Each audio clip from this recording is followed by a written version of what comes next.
आप सभी लोगों का स्वागत है आपके अपने YouTube channel future online classes में। आज हम इस वीडियो में डीएलएड एंट्रेंस एग्ज़ाम 2023 के लिए बिहार के भूगोल से रिलेटेड जो है सेट 1 को देखने वाले हैं। इससे हम पहले जो है हमने बिहार के इतिहास और बिहार के सिविक्स से रिलेटेड जो है राजनीतिक शास्त्र से रिलेटेड हमने सेट 1 किया है। अगर आपने वीडियो नहीं देखा है तो हमारे प्लेलिस्ट में जाकर वीडियो को देख सकते हैं। काफ़ी बेहतर तरीके से आपको क्वेश्चन कराए जा रहे हैं ताकि आपके एग्ज़ाम में क्वेश्चन छूटे नहीं, समझ रहे। तो चलते हैं प्रश्न के ऊपर। यहाँ पर आपका पहला प्रश्न है कि बिहार में निम्नलिखित में किस समूह की नदियाँ गंगा में उत्तर की ओर से आकर मिलती है। अब अगर बिहार भारत का मैप अगर बनाते हैं हम लोग, यहाँ पर आप देख सकते हैं इस तरह का मैप जो होता है। यहाँ पर अगर हम मैप बनाते हैं तो यहाँ पर आपका बिहार है और उत्तर आपका क्या हो जाएगा, अगर इसका उत्तर मानते हैं तो ये आपका ऊपर उत्तर आ जाएगा। तो उत्तर से जो है कौन कौन सी नदियाँ जो है बहकर बिहार में आती है, तो वह जो है मैं आपको बता दूं कि गंडक, कमला और बागमती। याद रखिएगा क्या क्या, गंडक, कमला और बागमती। इसका आंसर ऑप्शन आपका सी हो जाएगा, समझ गए। काफ़ी इंपॉर्टेंट आपका प्रश्न है। अगला यहाँ प्रश्न है कि क्षेत्रफल की दृष्टि से बिहार का सबसे बड़ा जिला कौन सा है। यहाँ पर ऑप्शन है गया, पटना, पश्चिम चंपारण, दरभंगा। तो देखिए क्षेत्रफल की दृष्टि से जो है बिहार का सबसे बड़ा जिला जो है वो आपका पश्चिम चंपारण है, समझ गए। तो इसका आंसर क्या हो जाएगा, ऑप्शन आपका सी हो जाएगा, समझ गए, पश्चिम चंपारण। अगला यहाँ प्रश्न आपका है कि किस देश की सीमा बिहार के साथ जुड़ती है। अब आप सभी लोगों को ये प्रश्न मालूम होगा कि बिहार के बगल में कौन सा देश है। तो पहला ऑप्शन देखिए बांग्लादेश, नेपाल, भूटान और चीन। तो देखिए बिहार के सटा हुआ जो देश है ना, वो सबसे नज़दीक जो है वो क्या है, नेपाल है। तो इसका आंसर क्या हो जाएगा, ऑप्शन आपका सी हो जाएगा। अगला यहाँ प्रश्न है कि जनगणना 2011 के अनुसार बिहार में सबसे कम लिंगानुपात वाला जिला कौन सा है। ऑप्शन है यहाँ पर मुंगेर, पटना, किशनगंज और सिवान। तो देखिए 2011 के अनुसार, जनगणना के अनुसार बिहार में सबसे कम लिंगानुपात वाला जो जिला है वो आपका जो है मुंगेर है, सबसे कम लिंगानुपात वाला जिला, समझ गए क्या है, मुंगेर। अगला यहाँ प्रश्न आपका है कि बिहार में किस प्रकार के वन की अधिकता है। देखिए ये काफ़ी महत्वपूर्ण प्रश्न है क्योंकि प्रीवियस ईयर आपके वन से रिलेटेड जो है प्रश्न पूछे गए थे। वन कितने प्रकार के होते हैं, क्या क्या होते हैं, उससे रिलेटेड आपके प्रश्न पूछे गए थे। तो बिहार में किस प्रकार के वनों की अधिकता है। मानसूनी पर्णपाती वन, ज्वारीय वन, पर्वतपाती वन और शुष्क पर्णपाती वन, समझ गए, पर्णपाती वन। तो देखिए बिहार में मैं आपको बता दूं कि मानसूनी पर्णपाती वन की जो ज़्यादा है क्या है कि उसका महत्व है, समझ गए यहाँ पर। तो इसका आंसर क्या हो जाएगा, ऑप्शन आपका ए हो जाएगा। अगले प्रश्न की ओर बढ़ते हैं। तो अगला प्रश्न यहाँ पर आपका है कि बिहार के किस जिले की सीमा गंगा को स्पर्श नहीं करती है।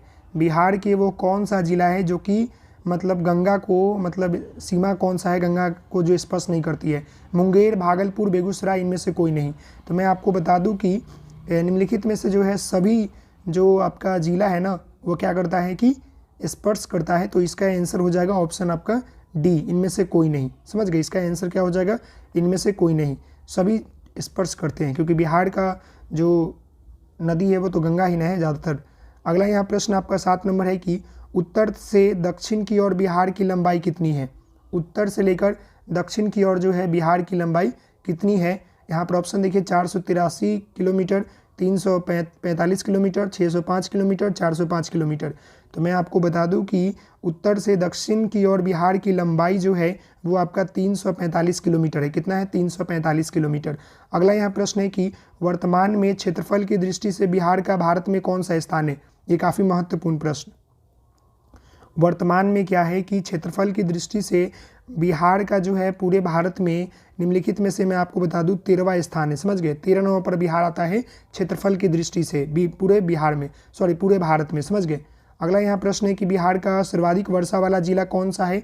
काफ़ी महत्वपूर्ण प्रश्न ये भी है, याद रखिएगा। तो देखिए सर्वाधिक वर्षा वाला जिला जो है वो आपका किशनगंज है, यहाँ पर ज़्यादातर वर्षा होती है, समझ गए। अगला यहाँ प्रश्न आपका है कि जनगणना 2011 के अनुसार बिहार में लिंगानुपात कितना था। तो जनगणना 2011 के अनुसार जो है बिहार में जो लिंगानुपात था वो था 918। कितना था, 918, समझ गए। अगले प्रश्न की ओर देखते हैं। तो अगला प्रश्न यहाँ पर है कि बिहार का कुल क्षेत्रफल कितना है। बिहार का कुल क्षेत्रफल जो है कितना है। ऑप्शन देखिए 1,73,263 वर्ग किलोमीटर, 94,163 वर्ग किलोमीटर, 79,714 वर्ग किलोमीटर, 95,000 वर्ग किलोमीटर। तो मैं आपको बता दूं कि बिहार का कुल क्षेत्रफल जो है 94,163 वर्ग किलोमीटर है। इसका आंसर क्या हो जाएगा, ऑप्शन आपका बी हो जाएगा। नेक्स्ट यहाँ प्रश्न आपका 12 नंबर है कि पटना का मानक समय भारत के मानक समय से क्या है, आगे है कि पीछे है कि समान है कि इनमें से कोई नहीं। तो देखिए पटना का जो मानक समय है वो भारत के मानक समय से थोड़ा सा आगे है, तो इसका आंसर क्या हो जाएगा, ऑप्शन आपका ए हो जाएगा। अगला ये प्रश्न काफ़ी महत्वपूर्ण है, देख लीजिएगा कि जनसंख्या घनत्वों की दृष्टि से बिहार का देश में कौवा स्थान है। तो याद रखिएगा जनसंख्या घनत्वों की दृष्टि से बिहार का देश में जो है प्रथम स्थान है, कौवा स्थान है प्रथम, याद रखिएगा पहला स्थान है। अगला यहाँ प्रश्न आपका है कि बिहार किस गोलार्ध में स्थित है, बताइए उत्तरी गोलार्ध, दक्षिणी गोलार्ध, ए बी दोनों, इनमें से कोई नहीं। तो ये तो काफ़ी इजी प्रश्न है, आप सभी लोगों को इसका आंसर मालूम होना चाहिए कि बिहार जो है आपका उत्तरी गोलार्ध में स्थित है, क्योंकि भारत का नक्शा बनाइएगा तो उत्तर की तरफ बिहार पड़ता है, समझ गए। अगला यहाँ प्रश्न है कि भारत में सबसे ज़्यादा पाइराइट कहाँ मिलता है, बिहार, राजस्थान, उड़ीसा, झारखंड। तो देखिए मैं आपको बता दूं कि भारत में सबसे ज़्यादा जो है पाइराइट जो है बिहार में मिलता है। कहाँ मिलता है, बिहार में। अगला यहाँ प्रश्न है कि बिहार की मुख्य नगदी फसल निम्नलिखित में से कौन सा है, गेहूँ, गन्ना, चावल, तंबाकू।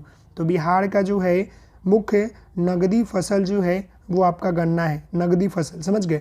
अगला यहाँ प्रश्न है कि बिहार का शोक निम्नलिखित में से किस नदी को कहा जाता है, काफ़ी इंपॉर्टेंट प्रश्न, कर्मनाश, गंडक, बागमती, कोसी। तो आप सभी लोगों को मालूम होगा कि बिहार की शोक नदी जो है कोसी नदी को कहा जाता है। तो इसका आंसर क्या हो जाएगा, ऑप्शन नंबर आपका डी हो जाएगा। अगला यहाँ प्रश्न है कि जूट का उत्पादन बिहार के किस जिले में सर्वाधिक होता है, पूर्णिया, किशनगंज, अररिया, मधेपुरा। तो देखिए जूट का उत्पादन जो है ना बिहार में सबसे ज़्यादा जो है किशनगंज जिला में होता है, समझ गए, और यहाँ पर बारिश भी ज़्यादा होता है। अगले प्रश्न की ओर बढ़ते हैं। तो यहाँ पर आप देख सकते हैं अगला प्रश्न 19 नंबर, बल सुंदरी मिट्टी बिहार के किस क्षेत्र में पाई जाती है। बल सुंदरी मिट्टी जो है बिहार के किस क्षेत्र में पाई जाती है, तो उत्तरी क्षेत्र में पाई जाती है, याद रखिएगा, समझ गए। अगला यहाँ प्रश्न है कि बिहार का सर्वाधिक गर्म जिला कौन सा है, ये काफ़ी महत्वपूर्ण प्रश्न है, याद रखिएगा। तो बिहार का जो है सर्वाधिक गर्म जिला जो है गया, नवादा, जहानाबाद, पटना, तो वो जो है गया है, कौन सा है, गया, याद रखिएगा। अगला यहाँ प्रश्न है कि बिहार में सर्वाधिक भूभाग में पाए जाने वाला मिट्टी कौन सा है। बिहार में सर्वाधिक भूभाग पर जो है पाई जाने वाली मिट्टी कौन है, दोमट मिट्टी, बलुई मिट्टी, काली मिट्टी, बल सुंदरी मिट्टी। तो मैं आपको बता दूं कि बिहार में जो है सबसे ज़्यादा जो पाई जाती है दोमट मिट्टी पाई जाती है, क्योंकि बाढ़ आती है बार बार, तो इसलिए जो है दोमट मिट्टी यहाँ पर बार बार पाई जाती है, समझ गए। अगला यहाँ प्रश्न है कि वाल्मीकि वन अभ्यारण्य अवस्थित है, बताइएगा कहाँ पर। बिहार में स्थित है, इतना तो कन्फर्म है। पूर्वी चंपारण है कि पश्चिमी चंपारण है कि मधुबनी है कि गया है। तो वाल्मीकि वन अभ्यारण्य जो है यह आपका जो है पश्चिम चंपारण में स्थित है, याद रखिएगा। कहाँ पर स्थित है, पश्चिम चंपारण में स्थित है, समझ रहे हैं। अगला प्रश्न यहाँ पर आप देख सकते हैं कि पुराना बिहार कितना प्रतिशत जमीन लेकर झारखंड राज्य बना।